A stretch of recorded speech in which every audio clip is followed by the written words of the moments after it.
ಎಲ್ಲರಿಗೂ ನಮಸ್ಕಾರ. ಥಟ್ ಅಂತ ಹೇಳಿ ಕ್ವಿಜ್ ಕಾರ್ಯಕ್ರಮಕ್ಕೆ ತಮಗೆಲ್ಲ ಸ್ವಾಗತ. ಒಂದು ರೀತಿಯ ಅಡಕತ್ತರಿಯಲ್ಲಿ ನಾವು ಸಿಕ್ಕಾಕೊಂಡಿದ್ದೇವೆ. ಕೆಲವು ವರ್ಷಗಳ ಹಿಂದೆ ಹೆಣ್ಣು ಮಕ್ಕಳಿಗೆ ತಮಗೆ ಅಗತ್ಯವಾದ ಆರೋಗ್ಯದ ಮಾಹಿತಿಯನ್ನು ನೀಡುವಂಥ ಮೂಲಗಳಾಗಲಿ ಜನರಾಗಲಿ ಬಹಳ ಕಡಿಮೆ ಇದ್ದರು. ಅಪ್ಪ ಅಮ್ಮಂದರು ಅಥವಾ ಅಜ್ಜಿ ಏನು ಹೇಳ್ತಾರೋ ಅದೇ ವೇದವಾಕ್ಯವಾಗಿತ್ತು. ಇಲ್ಲ ಗೆಳೆಯರೋ ಪಕ್ಕದ ಮನೆಯರೋ ಹೇಳಿದ್ದೇ ಅದೇ ಅಂತಿಮವಾಗ್ತಾ ಇತ್ತು. ಈಗ ಏನಾಗಿದೆ ಅಂದರೆ ವಿದ್ಯುನ್ಮಾನ ಮಾಧ್ಯಮದ ಮೂಲಕ, ಅಂತರ್ಜಾಲದ ಮೂಲಕ, ಹಾಗೆಯೇ ಸಾಮಾಜಿಕ ಜಾಲತಾಣಗಳ ಮೂಲಕ ಹೆಣ್ಣು ಮಕ್ಕಳು ತಮ್ಮ ಆರೋಗ್ಯಕ್ಕೆ ಸಂಬಂಧಪಟ್ಟಂಥ ಮಾಹಿತಿಯನ್ನು ಏನು ಪಡೀತಿದ್ದಾರೆ ಅವುಗಳಲ್ಲಿ ಬಹಳಷ್ಟು ಉತ್ಪ್ರೇಕ್ಷವಾಗಿರುತ್ತವೆ. ಹಾಗಾಗಿ ಇವತ್ತಿಗೂ ಅವರಿಗೆ ನಿಖರವಾದ ಮಾಹಿತಿ ದೊರೀತಾ ಇಲ್ಲ. ಈ ಹಿನ್ನೆಲೆಯಲ್ಲಿ ಆರೋಗ್ಯ ಪುಸ್ತಕಗಳು ಬಹುದೊಡ್ಡ ಪಾತ್ರವನ್ನು ವಹಿಸ್ತಾ ಇವೆ. ಪ್ರಕೃತಿಯ ಅದ್ಭುತ ಸೃಷ್ಟಿ ಸ್ತ್ರೀ ಎನ್ನುವ ಒಂದು ಪುಟ್ಟ ಪುಸ್ತಕ ಈಗ ಮಾರುಕಟ್ಟೆಗೆ ಬಂದಿದೆ. ಈ ಒಂದು ಪುಸ್ತಕವನ್ನು ಬರೆದಿದ್ದಾರೆ ಡಾಕ್ಟರ್ ವೀಣಾ ಎನ್ ಸುಳ್ಯ ಅವರು. ಡಾಕ್ಟರ್ ವೀಣಾ ಅವರು ಒಟ್ಟು 20 ಅಧ್ಯಾಯಗಳಲ್ಲಿ ಹೆಣ್ಣು ಮಕ್ಕಳ ಅದ್ಭುತ ದೇಹವನ್ನು, ಅವುಗಳ ಕೆಲಸ ಕಾರ್ಯವನ್ನು ಪರಿಚಯ ಮಾಡಿಕೊಡ್ತಾ ಹೋಗ್ತಾರೆ. ವೀಣಾ ಅವರ ಬರಹದ ವಿಶೇಷ ಏನು ಅಂದರೆ ಅನಗತ್ಯವಾಗಿ ಒಂದು ವಾಕ್ಯವೂ ಇರೋಲ್ಲ, ಒಂದು ಶಬ್ದವೂ ಇರೋಲ್ಲ. ಎಷ್ಟು ಬೇಕೋ ಅಷ್ಟನ್ನು ಮಾತ್ರ ಬರೀತಾರೆ. ಅನಗತ್ಯ ತಾಂತ್ರಿಕ ಮಾಹಿತಿಯನ್ನು ಕೊಡೋದಕ್ಕೆ ಹೋಗೋದಿಲ್ಲ. ಭಾಷೆ ಸರಳವಾಗಿದೆ, ಸುಲಭವಾಗಿದೆ. ಬಳಸಿರುವಂಥ ಶಬ್ದಗಳು ಗ್ರಾಮೀಣ ಪ್ರದೇಶದಲ್ಲಿ ಇರುವಂಥವರಿಗೂ ಅರ್ಥ ಆಗುವ ರೀತಿಯಲ್ಲಿದೆ. ಬಹಳ ಸರಳವಾಗಿ ಬರೆದಿದ್ದಾರೆ ಈ ಒಂದು ಪುಸ್ತಕವನ್ನು. ಗರ್ಭಕೋಶದ ರಚನೆಯಿಂದ ಹಿಡಿದು ಗರ್ಭಕೋಶದಲ್ಲಿ ಗಡ್ಡೆ ಯಾಕೆ ಬರುತ್ತೆ, ಋತುಬಂಧ ಅಂದರೆ ಏನು, ಕೆಲವರಲ್ಲಿ ಗರ್ಭಕೋಶ ಜಾರುತ್ತಲ್ಲ ಅವಾಗೇನು ಮಾಡಬೇಕು, ಹೆಣ್ಣು ಮಕ್ಕಳಿಗೂ ಕ್ಯಾನ್ಸರ್ ಬರುತ್ತಲ್ಲ ಅದನ್ನು ಮುಂಚಿತವಾಗಿ ತಿಳ್ಕೊಳ್ಳಿಕ್ಕೆ ಸಾಧ್ಯವ, ಹದಿಹರೆಯ ಹಾಗೂ ಮಕ್ಕಳಲ್ಲಿ ಕಂಡುಬರುವಂಥ ಆರೋಗ್ಯ ಸಮಸ್ಯೆಗಳು ಏನಿದೆ ಅವುಗಳ ಬಗ್ಗೆ ಮಾಹಿತಿ, ಹೀಗೆ ಬಹಳ ಸಂಕ್ಷಿಪ್ತವಾಗಿ ಆದರೆ ನಿಖರವಾಗಿ ಮಾಹಿತಿಯನ್ನು ಕೊಡ್ತಾ ಹೋಗ್ತಾರೆ ಡಾಕ್ಟರ್ ವೀಣಾ ಎನ್ ಸುಳ್ಯ ಅವರು. ಆರೋಗ್ಯ ಚಿಂತನ ಮಾಲಿಕೆಯಲ್ಲಿ ಪ್ರಕಟವಾಗಿರುವ ಪ್ರಕೃತಿಯ ಅದ್ಭುತ ಸೃಷ್ಟಿ ಸ್ತ್ರೀ ಈ ಒಂದು ಪುಸ್ತಕವನ್ನು ಕೇವಲ ಹೆಣ್ಣು ಮಕ್ಕಳು ಮಾತ್ರ ಅಲ್ಲ, ವಿಶೇಷವಾಗಿ ಗಂಡಸರು ಓದಿದ್ರೆ ಆಗ ಅವರಿಗೆ ಹೆಣ್ಣು ಮಕ್ಕಳ ಕಷ್ಟ ಏನು ಅನ್ನೋದು ಸ್ವಲ್ಪ ಮಟ್ಟಿಗಾದರೂ ಗೊತ್ತಾಗುತ್ತೆ. ಗಂಡಸಿಗೆ ಯಾಕೆ ಗೌರಿ ದುಃಖ ಅನ್ನೋದು ಹಳೇ ಕಾಲದ ಗಾದೆ ಮಾತಾಯಿತು. ಗೌರಿ ದುಃಖವನ್ನು ಗಂಡಸು ಶಿವನೂ ಹಂಚಿಕೊಳ್ಳೇಬೇಕು, ಅದು ಈಗಿನ ಕಾಲದ ನ್ಯಾಯ. ಸೊಗಸಾದ ಕೃತಿಯನ್ನು ಬರೆದಂಥ ಡಾಕ್ಟರ್ ವೀಣಾ ಎನ್ ಸುಳ್ಯ ಅವರನ್ನು ಅಭಿನಂದಿಸ್ತಾ ಕಾರ್ಯಕ್ರಮವನ್ನು ಆರಂಭಿಸ್ತಾ ಇದ್ದೇವೆ. ಸ್ಪರ್ಧಿಗಳ ಪರಿಚಯ. ಮೊದಲ ಸ್ಪರ್ಧಿ. ನಮಸ್ಕಾರ, ನಾನು ಬಗಲಗುಂಟೆಯಿಂದ ಬಂದಿದ್ದೇನೆ. ನಾನು ಕಿರ್ಲೋಸ್ಕರ್ ವಿದ್ಯುತ್ ಕಾರ್ಖಾನೆಯ ನಿವೃತ್ತ ನೌಕರ. ನನ್ನ ಹವ್ಯಾಸಗಳು ಬಂದು ಕ್ರಿಕೆಟ್ ನೋಡುವುದು, ತಟ್ಟಂತ ಹೇಳಿ ಕಾರ್ಯಕ್ರಮವನ್ನು ನೋಡುವುದು. ಬಹಳ ಸಂತೋಷ ಲೋಕನಾಥ್, ಸ್ವಾಗತ ಕಾರ್ಯಕ್ರಮಕ್ಕೆ.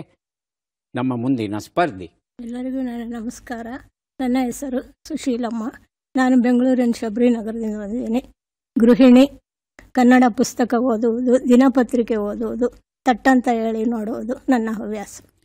ತುಂಬ ಸಂತೋಷ ಸುಶೀಲಮ್ಮ ಅವರೇ, ಕಾರ್ಯಕ್ರಮಕ್ಕೆ ಸ್ವಾಗತವನ್ನು ಕೋರ್ತಾ ಇದ್ದೇವೆ.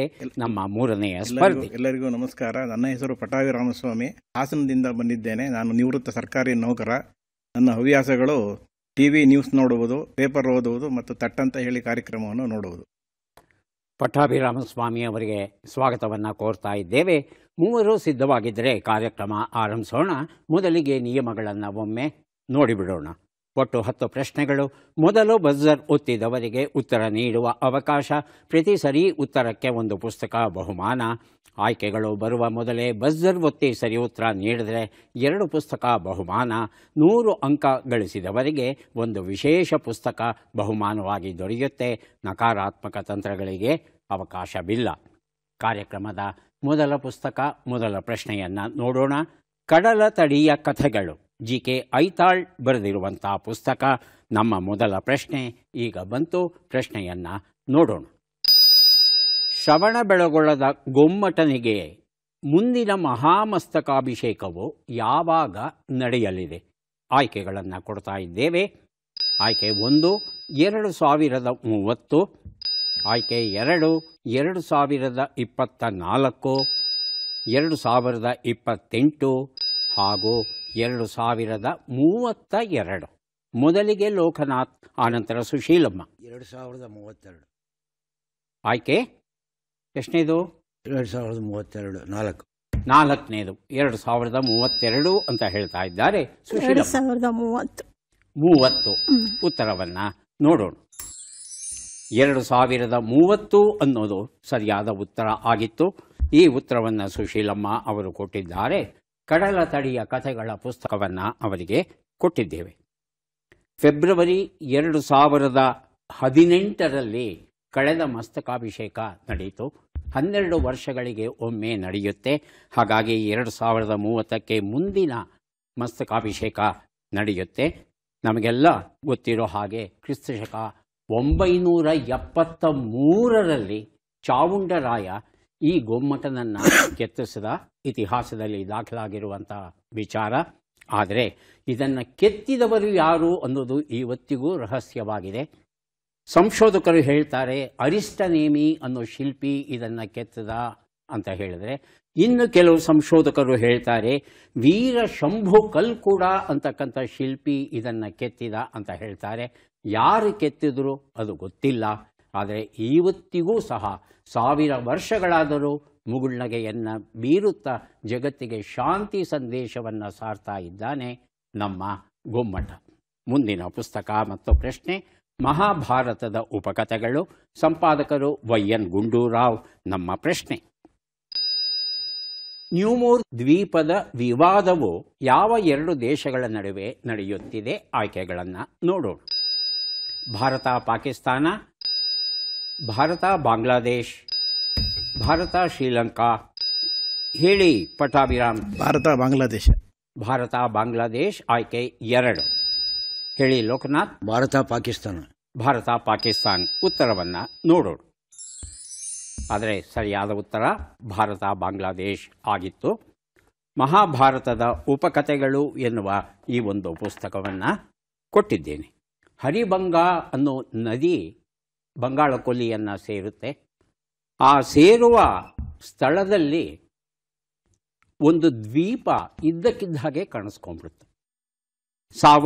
1970ರಲ್ಲಿ ಭೋಲಾ ಅನ್ನೋ ಹೆಸರಿನ ಒಂದು ಚಂಡಮಾರುತ ಕಾಣಿಸ್ಕೊಳ್ತು.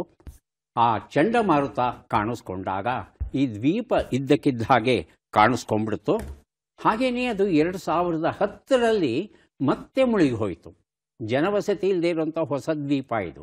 ಈ ದ್ವೀಪ ನಮಗೆ ಸೇರಬೇಕು ಅಂತ ಭಾರತ, ನಮಗೆ ಸೇರಬೇಕು ಅಂತ ಬಾಂಗ್ಲಾದೇಶ್, ಇವರಿಬ್ಬರ ನಡುವೆ ಈ ನ್ಯೂಮೋರ್ ಐಲ್ಯಾಂಡ್ ಅನ್ನೋದು ಏನಿದೆ ಇದರ ಒಂದು ವಾಗ್ವಾದ ನಡೀತಾ ಇರೋ ಹೊತ್ತಲ್ಲೇ ಅದು ಮುಳುಗಿ ಹೋಗಿದೆ. ಮತ್ತೆ ಯಾವತ್ತು ಮೇಲಕ್ಕೆ ಏಳುತ್ತೋ ಗೊತ್ತಿಲ್ಲ. ಇಂತಹ ಅದ್ಭುತಗಳು ನಡೆಯೋದು ಉಂಟು. ಮುಂದಿನ ಪುಸ್ತಕ ಮಾತಾಪಿತೃಗಳ ಕೊಡುಗೆ. ಇಂಗ್ಲಿಷ್ ಮೂಲ. ಪ್ರಮೋದ್ ಶ್ರೀಪಾದರಾವ್ ಕುಲಕರ್ಣಿ. ಕನ್ನಡಕ್ಕೆ ಅನುವಾದಿಸಿದ್ದಾರೆ ಅಶೋಕ್ ಎಸ್ ಪರ್ವತಿ. ನಮ್ಮ ಪ್ರಶ್ನೆ ಈಗ ಬಂತು.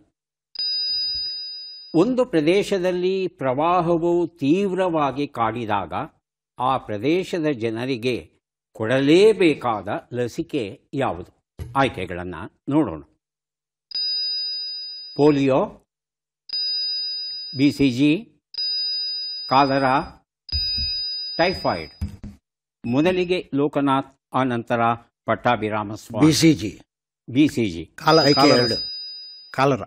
ನಾನು ಕೇಳ್ತೇನೆ ಸರ್, ಕೇಳಿದ ಮೇಲೆ ಉತ್ತರ ಕೊಡಬಹುದು.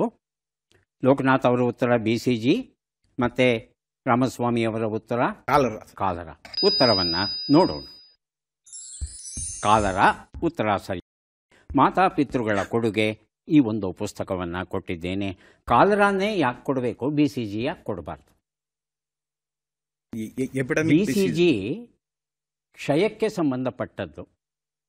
ಮಗು ಹುಟ್ಟಿದಾಗ ಮೊದಲ ಆರಂಭದಲ್ಲಿ ಕೊಟ್ಟಿರ್ತಾರೆ ಅಷ್ಟೇ, ಮತ್ತೆ ಕೊಡೋದಿಲ್ಲ ಅದನ್ನು. ಆದರೆ ಕಾಲರಾ ಅನ್ನೋದು ಜಲಜನಿತ ರೋಗ, ನೀರಿನ ಮೂಲಕ ಹರಡುವಂಥ ರೋಗ. ಪ್ರವಾಹದಲ್ಲಿ ನೀರು ಬರೋ ಎಲ್ಲ ಕಡೆ ಎಲ್ಲವನ್ನೂ ಕೊಚ್ಚಿಕೊಂಡು ಬರೋ ಕಾರಣ ಶುದ್ಧವಾದ ನೀರು ಸಿಗೋಲ್ಲ. ಹಾಗಾಗಿ ಕಾಯಿಲೆಗಳು ಹರಡುವ ಸಾಧ್ಯತೆ ಹೆಚ್ಚಿರುತ್ತೆ. ಟೈಫಾಯ್ಡ್ಗಿಂತ ಕಾಲರ ತೀವ್ರ ಸ್ವರೂಪದ ಕಾಯಿಲೆ. ಯಾಕಂದರೆ ಬೆಳಗ್ಗೆ ವಾಂತಿ ಭೇದಿ ಶುರುವಾದರೆ ಸಂಜೆ ಆಗೋಷ್ಟು ಹೊತ್ತಿಗೆ ವ್ಯಕ್ತಿ ಸಾಯುವ ಸಾಧ್ಯತೆ ಹೆಚ್ಚಿರುತ್ತೆ. ಆ ಒಂದು ಹಿನ್ನೆಲೆಯಲ್ಲಿ ಕಾಲರ ಲಸಿಕೆ ತಗೊಳ್ಳೋದು ಬಹಳ ಬಹಳ ಒಳ್ಳೆಯದು.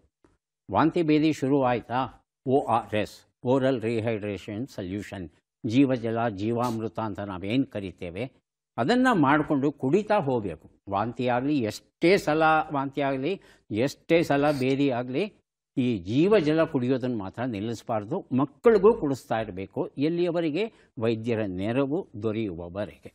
ಮುಂದಿನ ಪುಸ್ತಕ ವೇಷ ಕಥಾ ಸಂಕಲನ, ವಿಶ್ವನಾಥ್ ಎನ್ ನೇರಳಕಟ್ಟೆ ಬರೆದಿರುವಂಥದ್ದು. ಪ್ರಶ್ನೆ: ಶ್ವೇತಪತ್ರ ಎಂದರೆ ಏನು? ಆಯ್ಕೆಗಳನ್ನು ನೋಡೋಣ. ಸರ್ಕಾರವು ಸ್ವೀಕರಿಸುವ ಮುಖ್ಯ ದಾಖಲೆ, ಸರ್ಕಾರ ಪ್ರಕಟಿಸುವ ಮುಖ್ಯ ದಾಖಲೆ, ಸರ್ಕಾರದ ಬಿಳಿಯ ಕಾಗದ, ಶ್ವೇತಭವನಕ್ಕೆ ಬರೆದ ಕಾಗದ. ಮೊದಲಿಗೆ ಲೋಕನಾಥ್, ಆನಂತರ ಸುಶೀಲಮ್ಮ. ಸರ್ಕಾರವು ಸ್ವೀಕರಿಸುವ ಮುಖ್ಯ ದಾಖಲೆ. ಸುಶೀಲಮ್ಮ. ಶ್ವೇತಭವನಕ್ಕೆ ಬರೆದ ಕಾಗದ. ಉತ್ತರವನ್ನು ನೋಡೋಣ. ಸರಿಯಾದ ಉತ್ತರ ಸರ್ಕಾರ ಪ್ರಕಟಿಸುವ ಮುಖ್ಯ ದಾಖಲೆ. ಯಾವುದೇ ಒಂದು ರಾಷ್ಟ್ರೀಯ ಮಹತ್ವವನ್ನು ಉಳ್ಳಂಥ ವಿಷಯಕ್ಕೆ ಸಂಬಂಧಪಟ್ಟ ಹಾಗೆ ವಿಸ್ತೃತವಾದ ಸಂಶೋಧನೆಯನ್ನು ನಡೆಸಿ ಆ ಸಮಸ್ಯೆ ಏನು, ಅದಕ್ಕೆ ಕಾರಣಗಳೇನು, ಪರಿಹಾರಗಳೇನು, ಇವೆಲ್ಲದರ ಬಗ್ಗೆ ಸಮಗ್ರ ಮಾಹಿತಿಯನ್ನು ಪ್ರಕಟಿಸುತ್ತೆ ಸರ್ಕಾರ. ಅಧಿಕೃತ ಮಾಹಿತಿ ಇದು. ಇದನ್ನು ವೈಟ್ ಪೇಪರ್ ಅಂತ ಇಂಗ್ಲೀಷಲ್ಲಿ ಕರೀತೇವೆ. 1922ರಲ್ಲಿ ಬ್ರಿಟಿಷರು ಈ ಒಂದು ಪದ್ಧತಿಯನ್ನು ಆರಂಭಿಸಿದ ಉದಾಹರಣೆ ಸಿಗುತ್ತೆ. ಚರ್ಚಿಲ್ ಅವರು ಪ್ಯಾಲೆಸ್ಟೈನ್ ಆಡಳಿತಕ್ಕೆ ಸಂಬಂಧಪಟ್ಟ ಹಾಗೆ ಮೊದಲ ಬಾರಿಗೆ ಈ ಒಂದು ವೈಟ್ ಪೇಪರ್ನ ಅವರು ಶ್ವೇತಪತ್ರವನ್ನು ಪ್ರಕಟಿಸ್ತಾರಂತೆ. ಆ ನಂತರದ ದಿನಗಳಲ್ಲಿ ಆಗಾಗ್ಗೆ ನಮ್ಮ ದೇಶದಲ್ಲೂ ಸಹ ಈ ರೀತಿಯಾದ ವೈಟ್ ಪೇಪರನ್ನು ಪ್ರಕಟಿಸುವ ಪದ್ಧತಿ ಉಳಿದುಕೊಂಡು ಬಂದಿದೆ. ಮುಂದಿನ ಪುಸ್ತಕ ಆವರ್ತ, ಆಶಾ ರಘು ಬರೆದಿರುವಂಥದ್ದು. ನಮ್ಮ ಪ್ರಶ್ನೆ: ಬಿಟ್ಟಕ್ಷರಗಳನ್ನು ತುಂಬಿ. ದೇ, ಟು, ಯು, ತಿ. ಬಜರ್ ಒತ್ತಿದ್ದಾರೆ ಲೋಕನಾಥ್. ದೇಶ ಬಿಟ್ಟು ಎಲ್ಲಿಯೂ, ದೇಶ ಬಿಟ್ಟು ಎಲ್ಲಿಯೂ,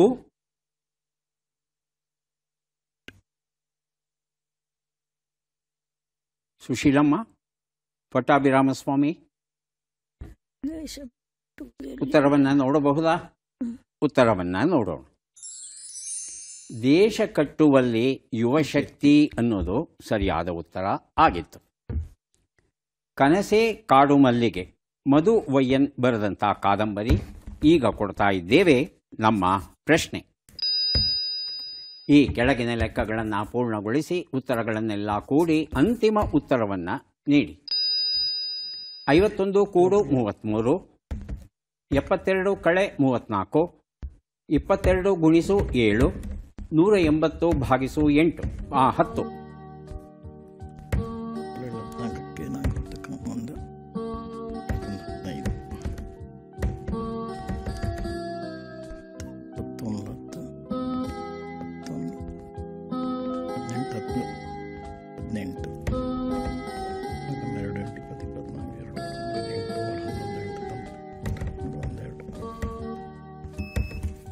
ಬಜರ್ ಓದಿದ್ದಾರೆ ಪಟ್ಟಾಭಿರಾಮಸ್ವಾಮಿ ಅವರು. ಅಂತಿಮ ಉತ್ತರ 294.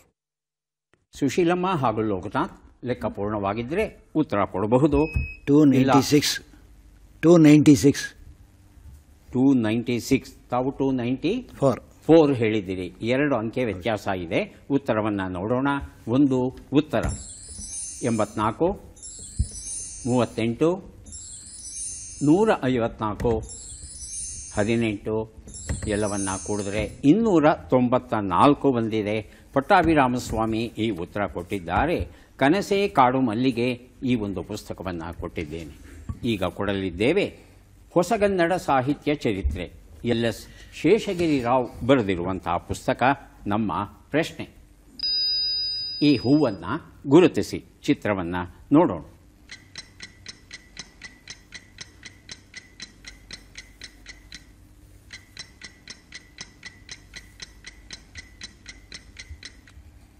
ಆಯ್ಕೆಗಳನ್ನು ನೋಡೋಣ.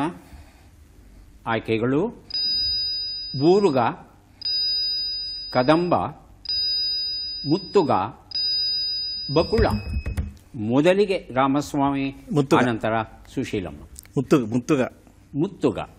ಕದಂಬ. ಕದಂಬ. ಈ ಹೂಗಳು ನೋಡಿದ್ದೀರಾ? 4 ಹೂವು. ಇಲ್ಲ. ಊಹೆ. ಉತ್ತರವನ್ನು ನೋಡೋಣ. ಇದು ಬೂರುಗ. ಬೂರುಗ, ಇದನ್ನು ಶಾಲ್ಮಲಿ ಅಂತ ಕರೀತೇವೆ.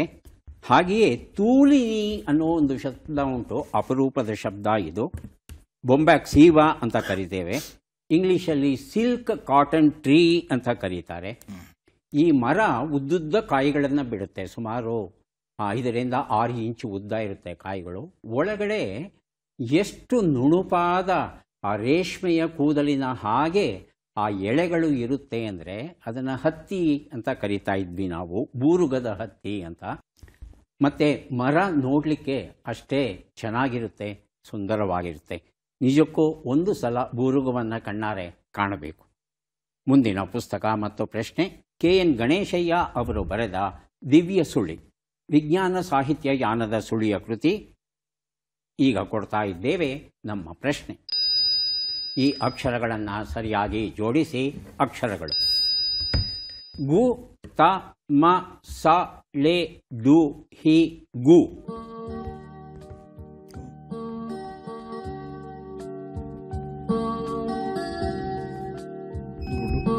ಹೇಳಿ ಲೋಕನಾಥ್. ಗುಡುಗು ಸಹಿತ ಮಳೆ. ಗುಡುಗು ಸಹಿತ ಮಳೆ ಅಂತ ಹೇಳ್ತಾ ಇದ್ದಾರೆ. ಹೌದಾ? ನೋಡೋಣ. ಗುಡುಗು ಸಹಿತ ಮಳೆ ಉತ್ತರ ಸರಿಯಾಗಿದೆ. ದಿವ್ಯ ಸುಳಿ ಈ ಒಂದು ಪುಸ್ತಕವನ್ನು ಲೋಕನಾಥ್ ಅವರಿಗೆ ಕೊಟ್ಟಿದ್ದೇವೆ. ಈಗ 3 ಪುಸ್ತಕವನ್ನು ಕೊಡೋಕೆ ನಾವು ಸಿದ್ಧವಾಗ್ತಾ ಇದ್ದೇವೆ. ಪದಬಂಧ ಬಂದಿದೆ. ಸುಳುಹುಗಳನ್ನು ನೋಡೋಣ. ಸುಳುಹುಗಳು: ಕುಟಿಲೋಪಾಯದ ತತ್ವ, ಅಪ್ಪಣೆ, ಆಜ್ಞೆ, ಕುಡಿಯಲು ಬರುವಂತಹದ್ದು. 1 ನಿಮಿಷದ ಅವಕಾಶ.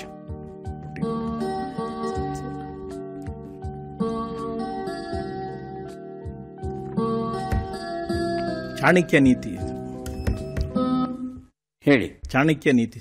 ಚಾಣಕ್ಯ ನೀತಿ. ಎರಡನೇದು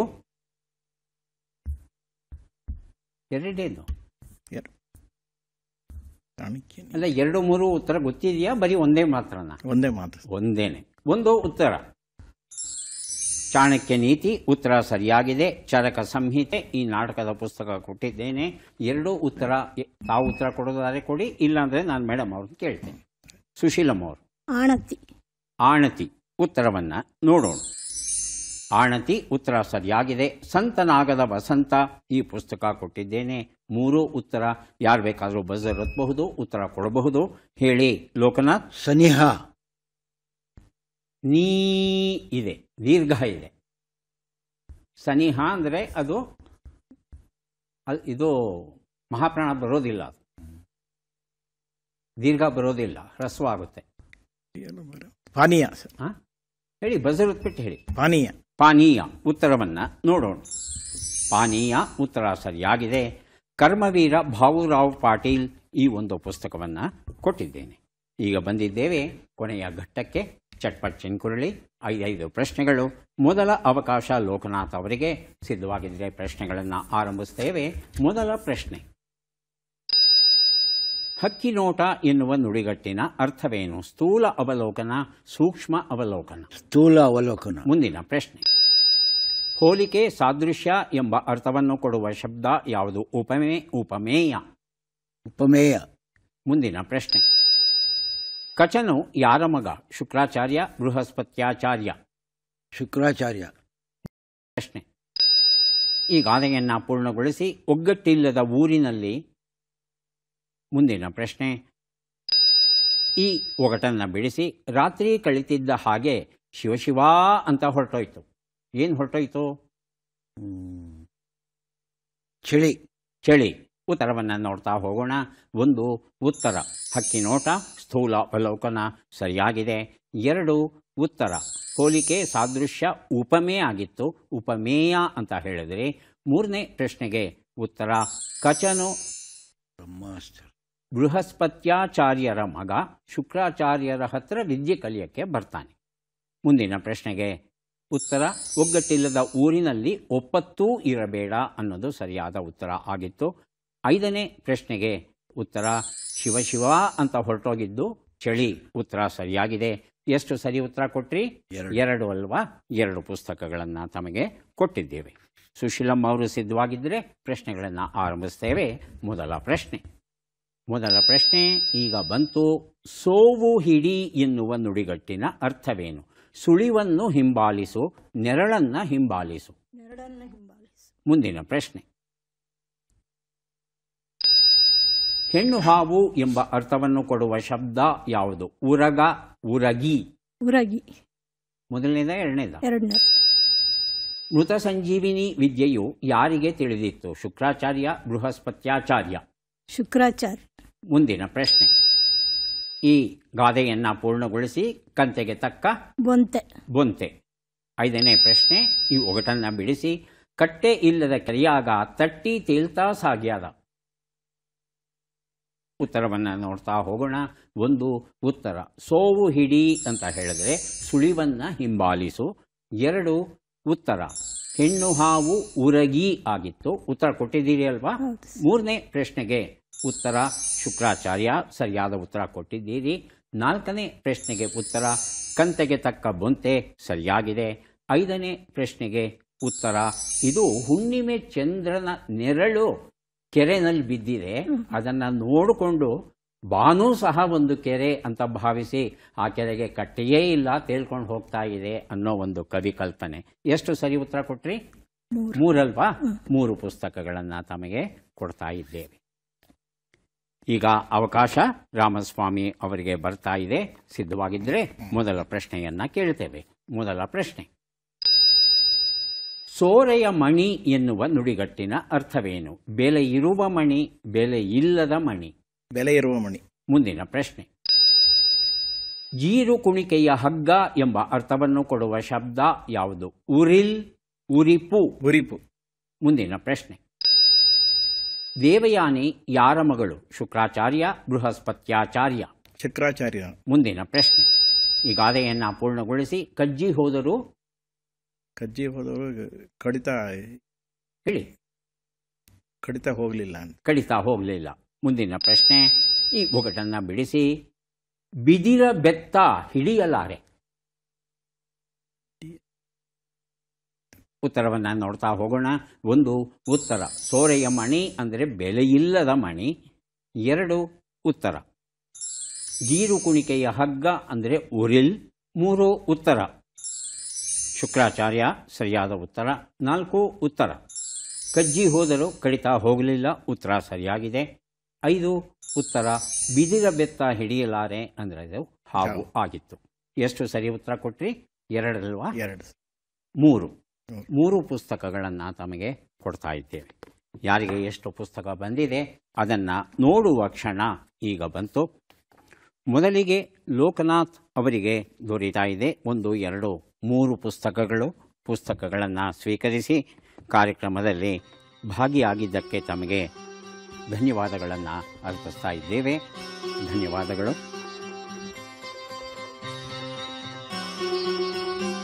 ಸುಶೀಲಮ್ಮ ಅವರಿಗೆ 3, 2, 5 ಪುಸ್ತಕ ತಮಗೆ ಸಿಗ್ತಾ ಇದೆ, ಸ್ವೀಕರಿಸಿ ಅಭಿನಂದನೆಗಳು. ರಾಮಸ್ವಾಮಿ ಅವರಿಗೆ 3, 5, 3, 8 ಪುಸ್ತಕ ಸಿಗ್ತಾ ಇದೆ, ಸ್ವೀಕರಿಸಿ ಅಭಿನಂದನೆಗಳು.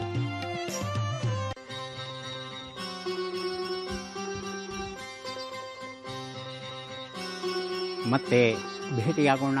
ನಮಸ್ಕಾರ.